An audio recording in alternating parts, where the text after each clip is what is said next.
Focus की ताकत। एक छोटे से गांव में कबीर नाम का एक लड़का रहता था। वो बहुत होशियार था, लेकिन उसकी एक बड़ी कमजोरी थी। वो कभी फोकस नहीं कर पाता था।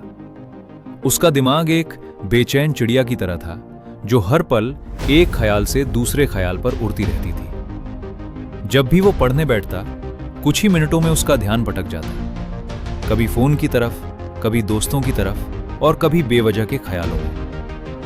उसके पिता अक्सर उसे समझाते, बेटा, तुम्हारा दिमाग एक जंगली घोड़े जैसा है। अगर तुमने इसे काबू में नहीं किया तो ये तुम्हें गलत दिशा में ले जाएगा। लेकिन कबीर इन बातों को कभी गंभीरता से नहीं लेता था। एक दिन गांव में एक बूढ़े और समझदार गुरुजी आए। लोग कहते थे कि वे युवाओं को सफलता का सही रास्ता दिखाते हैं। कबीर के पिता उसे उनके पास ले गए। गुरुजी ने कबीर को ध्यान से देखा, फिर मुस्कुराते हुए उसे पानी से भरा एक गिलास दिया और कहा, इस गिलास को पकड़ो और मेरे बगीचे में घूम कर आओ, लेकिन ध्यान रखना, एक भी बूंद नहीं गिरनी चाहिए।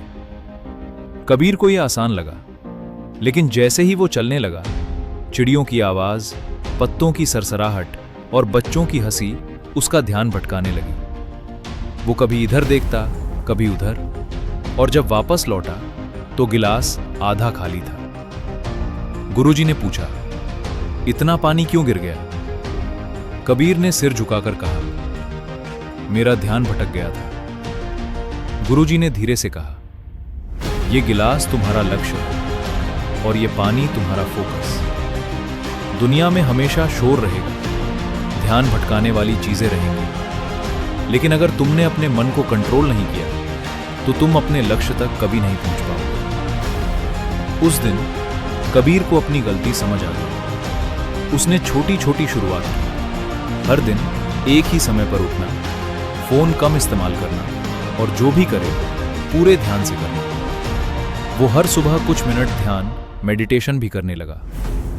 शुरुआत में मुश्किल थी, उसका मन बार बार भटकता था, लेकिन इस बार वो हार नहीं मान रहा था। दिन हफ्तों में बदले और धीरे धीरे बदलाव दिखने लगा। उसकी याददाश्त बेहतर हुई, पढ़ाई में मन लगने लगा और उसके नंबर भी बढ़ने लगे। एक साल बाद एक बड़ा नेशनल कंपटीशन हुआ। कठिन सवाल, सीमित समय, कई स्टूडेंट्स घबरा गए, लेकिन कबीर शांत था। वो एक समय में सिर्फ एक सवाल पर ध्यान दे रहा था, ठीक वैसे ही जैसे उसने पानी के गिलास से सीखा था। जब रिजल्ट आया, कबीर विजेता था। पूरा गांव